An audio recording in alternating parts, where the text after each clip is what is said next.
Astra, but they also do much more. So some of the services that they provide are the community family clinic, which is their main service, but they also provide mental health services. They have a few psychologists on site, acupuncture, nutrition services, children's workshops, women's wellness groups, disease prevention, community health fairs, and much more. They're currently working on their funding to get a dentist and possibly a physical therapist in their clinic. So they're really working on expanding their services.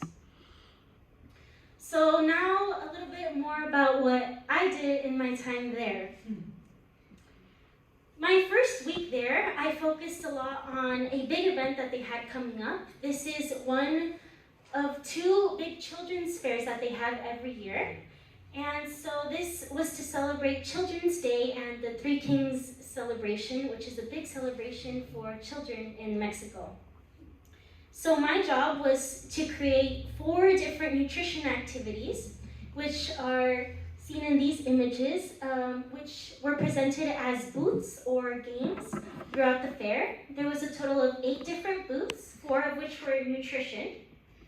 The first one, as you can see up there, is a big dinner plate, color-coded with the different food groups. And the objective was to get the children to select healthy food and place it in the right food group on their plate. So that was very fun. We also did a game of Twister, but instead of the normal colors you can see, we worked with materials we had in the clinic and made a Twister board with the different food groups as each color and selected local healthy food to place on the mat where the children can place their arms and legs. The third booth was a take on bowling. So the objective was to have 2 children compete against each other, and the pins were actually sugary drinks that were labeled with the grams of sugar that each have. And the objective was whoever bowled away the most amount of sugar first won. The fourth game was to teach the children how much sugar they're consuming in their beverages.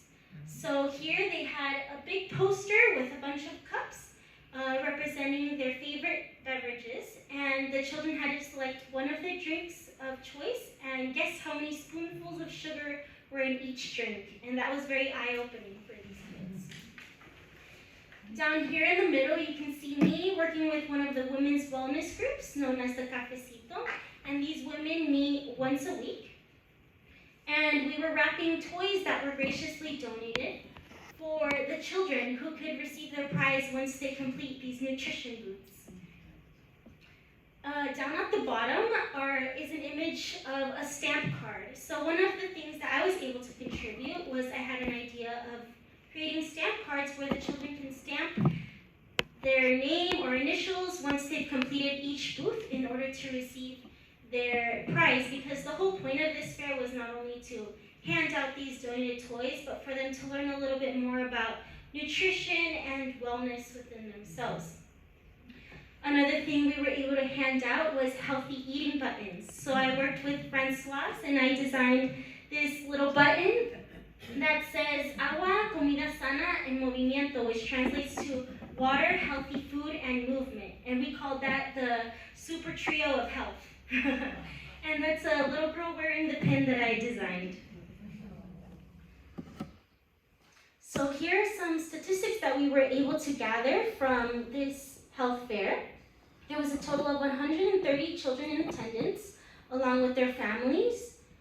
21.7% of them reported that they learned healthy eating habits. This included eating healthier, specifically less sugar, more vegetables and fruit, and also comments about dental care.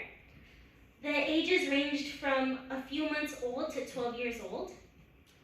And there was 21 vaccines provided, and this included COVID, tetanus, and flu. And these are some more images of the children in the booths. Another big project that I helped contribute towards was the UNESCO Global Network of Learning Cities. So this program, we received a grant as a foundation in order to participate. Basically what it is a few cities are selected to participate in this, and La Paz was selected as a learning city. And once you're selected as a learning city, the city reaches out to different local organizations and foundations. And luckily, Fundación Astra was selected. And each organization has a different objective. Ours was a training of trainers program with the objective of promoting healthy local food consumption in the greater La Paz area. So the methods of doing this was to train a group of nutrition ambassadors, which are enthusiastic to go back to their communities and share their knowledge and promote healthy eating and a healthy lifestyle. So we were still in the very beginning of planning for this program. So one of the ideas I had was to implement a pamphlet, an informational pamphlet over diet-related diseases, which is a big thing down there. So down here is an image of the pamphlet that I developed, and this pamphlet lists a few different diet-related diseases, some warning signs, and also some prevention tips that they were able to use. I also helped contribute ideas towards what should be included in these workshops, as well as helped contribute cultural knowledge to take into consideration when developing these workshops.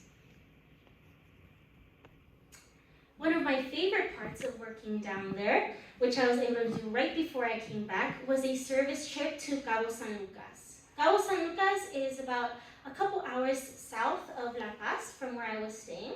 So we were able to get together and provide 3 services. We visited 2 different colonias, as you guys saw briefly in that video I introduced earlier. One workshop that I was in charge of was a reproductive health workshop for adolescents and youth. So the first colonia we visited was a school, but it's also almost like a soup kitchen. So they open their doors to local children to come and eat and learn. As you met earlier, one of the community leaders, and here's some images of me teaching. The objective for me was to teach them not only about their reproductive systems, but also to teach them and destigmatize puberty, since it may be a little bit of a stigmatized topic. So I developed a few activities and taught them a little more about that, and those are the images in yellow. We also brought down Dr. Carla, which is our acupuncturist, and she was able to provide those services to women and encourage relaxation, since many of these women are escaping trauma, violence from home. So it was a way for them to relax and take a moment for themselves. We also were able to bring down Dr. Talvares, one of the doctors that volunteers at the clinic, and he was able to provide medical consultations. So in total, between the 2 colonias, we taught over 35 kids, ages ranging from 8 to 12.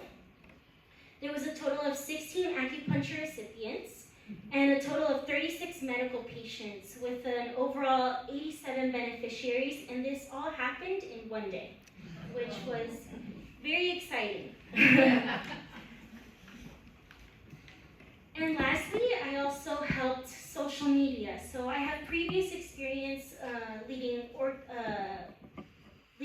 leadership positions in my university as a social media director for various clubs. So I was able to help them as an organization develop some materials to post on their social media. So up here are a few flyers that I was able to develop for their Instagram page. So I helped them think and develop materials for platforms that I was familiar with, such as Instagram, LinkedIn, Linktree, and Facebook. I also created a document guide for them with useful tips on marketing and engagement for professional use, more specifically as a nonprofit organization that they can use in the future. And here's a brief recap of some major accomplishments I was able to achieve in my time there. Firstly, I was able to use my bilingual skills to effectively translate between patients and medical providers, as well as translating formal documents. This included grant proposals, pamphlets, etc.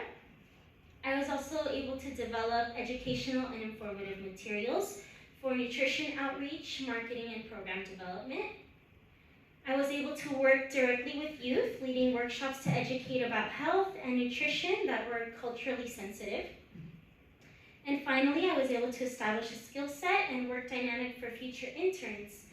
So I was able to accomplish a lot in my time there. I was there for a total of 2 weeks, but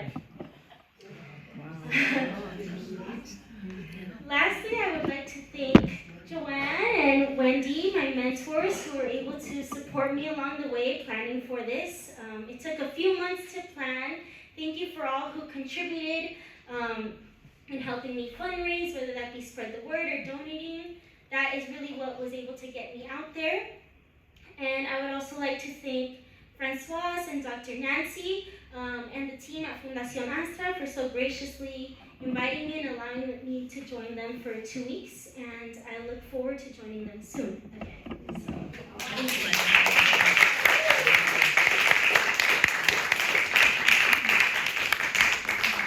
I know that was a bit quick, but I will be opening it up for questions if anybody has any questions over my trip or work that I did.